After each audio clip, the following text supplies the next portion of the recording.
പരശുരാമ കൽപ്പസൂത്രം. അടുത്ത സൂത്രം: സർവം വേദ്യം ഹവ്യം ഇന്ദ്രിയാണി സുജഃ ശക്തയോ ജ്വാലാ ആത്മാ ശിവ പാവക സ്വയമേവ ഹോത എന്നുള്ളതാണ്. ഇത് വളരെ പ്രധാനപ്പെട്ട ഒരു സൂത്രമാണ്.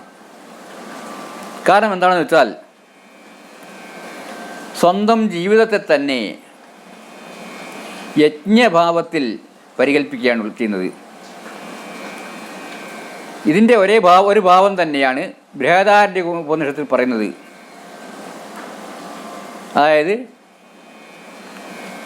കാലത്തെ കുതിരയെ സങ്കല്പിച്ചുകൊണ്ട് മനുഷ്യ ജീവിതത്തെ യജ്ഞമായി പരികൽപ്പിച്ചിരിക്കുന്നു. ഉഷാവ അശ്വസ്യ മേധ്യസ്യ ശിരഹ എന്നാണ് തുടങ്ങുന്നത്. ഉഷസ്സാണ് കാലമാകുന്ന കുതിരയുടെ ശിരസ്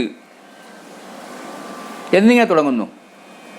അപ്പോൾ അങ്ങനെ ഒരു മനുഷ്യ ജീവിതം മുഴുവനും യജ്ഞമാണ് എന്ന് പരികൽപ്പിക്കുകയാണ് ചെയ്യുന്നത്. ഇവിടെ ഭാവനോപനിഷത്തിൽ പറയുന്നു: ജ്ഞാനമർഗ്യം ജ്ഞേയം ഹവി ജ്ഞാതാ ഹോത ജ്ഞാതൃജ്ഞാനജ്ഞേയാനാം അഭേദഭാവനം ശ്രീചക്രപൂജനമെന്ന്. ജ്ഞാതാവ്, ജ്ഞാനം, ജ്ഞേയം എന്നിവയുടെ അഭേദഭാവനമാണ് ശ്രീചക്രപൂജ എന്ന് പറയുന്നത്. ഇവിടെ സർവം വേദ്യം ഹവ്യം, ഇന്ദ്രിയങ്ങളെ കൊണ്ട് അറിയപ്പെടുന്നതെല്ലാം തന്നെ എന്താണ്? യജ്ഞസാധനമാണ്. ഇന്ദ്രിയാണി സുജഃ, ശ്രുവം അത് ഇന്ദ്രിയങ്ങളാണ്. ശക്തയോ ജ്വാലാഹ, ഇച്ഛാജ്ഞാന ക്രിയാശക്തികളാണ് ജ്വാലകൾ എന്ന് പറയുന്നത്.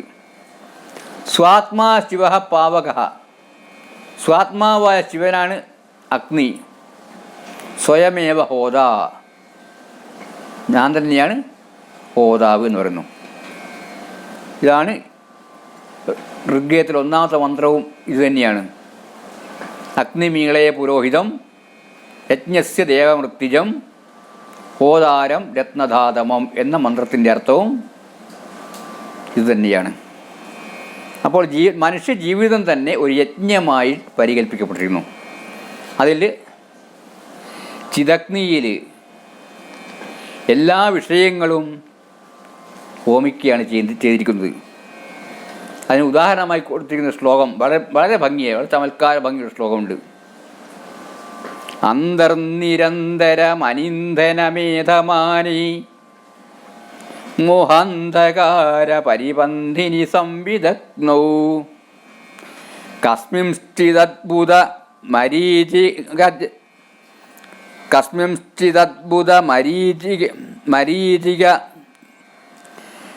മരീചി വികാസഭൂമ്നി വിശ്വം ജുഹോമി വസുധാതി ശിവാവസാനാം എന്നാണ് പറഞ്ഞിരിക്കുന്നത്. അത് അന്തർനിരന്തരം അനിന്ധനമേധമാനെ, ഉള്ളിൽ നിരന്തരമായിട്ട് അനിന്ധനമായിട്ട് ഇന്ധനമില്ലാതെ ഇങ്ങനെ എരിഞ്ഞുകൊണ്ടിരിക്കുകയാണ് ഒരു അഗ്നി. അതായത് ജ്വാലാമുഖിയിലെ അഗ്നി പോലെ എരിഞ്ഞുകൊണ്ടിരിക്കുകയാണ് ഇവിടെ ഉള്ളിൽ സംവിദഗ്നി. അന്തർനിരന്തര നിരിന്ധനമേധമാനെ മോഹാന്ധകാര പരിബന്ധിനി സംവിദഗ്നോ.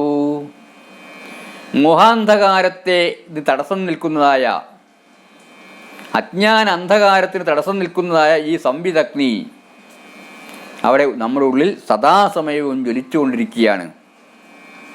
അതിൻ്റെ അദ്ഭുത മരീചിയിൽ, അതായത് കസ്മിംശ്ചിത് അദ്ഭുത മരീചി വികാസഭൂമ്നി, ആ അഗ്നിയുടെ അദ്ഭുതമായിരിക്കുന്ന രശ്മിയിൽ ഞാൻ എൻ്റെ വിശ്വം ജുഹോമി, ഈ പ്രപഞ്ചത്തെ മുഴുവൻ ഞാൻ ആ അഗ്നിയിലേക്ക് ഹോമിക്കുന്നു. എങ്ങനെയുള്ള പ്രപഞ്ചം? വസുധാതി ശിവാവസാനാം, ഭൂമി തൊട്ട് ശിവൻ വരെയുള്ളതായ പ്രപഞ്ചമായ 36 തത്വങ്ങളോട് കൂടിയ ഈ പ്രപഞ്ചം, അത് സ്വന്തം പിണ്ടാണ്ട സ്വരൂപമായ ശരീരമാവാം, ബ്രഹ്മാണ്ട സ്വരൂപമായ പ്രപഞ്ചമാവാം. രണ്ടിനെയും ഞാൻ ഈ സംവിദഗ്നിയിൽ ഹോമിക്കുന്നു എന്നാണ് പറഞ്ഞിരിക്കുന്നത്. അപ്പോൾ ഇതാണ് ഒരു ഉപാസകൻ്റെ ശരിയായ ജീവിത ലക്ഷ്യം. അതായത് ആ സ്ഥിതഗ്നിയെ വർദ്ധിപ്പിച്ചുകൊണ്ട് ആ ചിതഗ്നിയിൽ എല്ലാവിധ ഇന്ദ്രിയ വൃത്തികളെയും ഹോമിച്ചുകൊണ്ട് ജീവൻ മുക്തനായി പരിരസിക്കുക എന്നതാണ് ജീവിത ലക്ഷ്യമായി പറയപ്പെടുന്നത്. അതിൻ്റെ തന്നെ മറ്റൊരു പതിപ്പാണ്, ഒരു സൂത്രമാണ് പറഞ്ഞിരിക്കുന്നത് നിർവിഷയ ചിത് വിമൃഷ്ടി ഫലം എന്നുള്ളത്. നിർവിഷയമായിരിക്കുന്ന ചിത് വിമൃഷ്ടി, ചിച്ഛക്തിയുടെ ജ്ഞാനമാണ് ഇതിൻ്റെ ഫലം. നിർവിഷയമായിരിക്കും ചിച്ഛക്തിയുടെ ജ്ഞാനമാണ് ഇതിൻ്റെ ഫലം എന്ന് പറയുന്നു. അതുകൊണ്ട് എന്തുണ്ടായിരുന്നു? ആത്മലാഭം ഉണ്ടായിത്തീരുന്നു. ആത്മലാഭ എന്ന പരം വിദ്യതേ അടുത്ത സൂത്രമാണ്. ആത്മലാഭത്തെക്കാളും വലുതായി മറ്റൊന്നും തന്നെ ഇല്ല. ആത്മാവിനെ അറിയുകയാണ് ചെയ്യേണ്ടത്. അതാണ് ഭഗവത്ഗീത പറഞ്ഞിരിക്കുന്നത്, ഉദ്ധരേത് ആത്മനാത്മാനം നാത്മാനം അവസാദയേത് എന്ന്. ആ ആത്മാവിനെ അറിഞ്ഞിരിക്കുക, ഞാൻ ആരാണെന്നറിയുക, അതുതന്നെയാണ് ഈ ഉപാസനയുടെ ഫലമായി പറയപ്പെടുന്നത്.